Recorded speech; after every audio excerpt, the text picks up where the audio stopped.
दुनिया का सबसे श्रेष्ठ, क्योंकि उसके पास बुद्धि है, विचार है, चिंतन है और इंद्रियों के परे जाने की क्षमता जो विकसित कर सकता है, ऐसा एकमात्र प्राणी मनुष्य है। पशु अपने इंद्रियों के परे नहीं जा सकता, उसको जैसा बनाया है उसी मर्यादा में उसको रहना है। मनुष्य उस मर्यादा का उल्लंघन साधना से कर सकता है, इसलिए उसकी जिम्मेवारी रहती है विश्व का धर्म चलता रहे।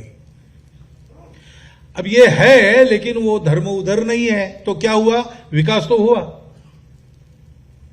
अच्छा विकास हुआ। फिर पर्यावरण का क्या हुआ? प्रकृति का क्या हुआ? ये धर्म मनुष्यों को सुविधा संपन्न और सुखासीन बनाता है और प्रकृति को अगर नष्ट करता है तो वो धर्म नहीं है।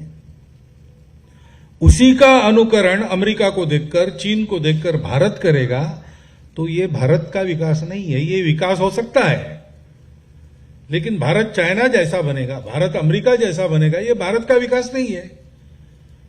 शेर बकरी के साथ खाना खाएगा मनुष्य जैसा अहिंसक, ये शेर का विकास नहीं है, तो उसकी विकृति है।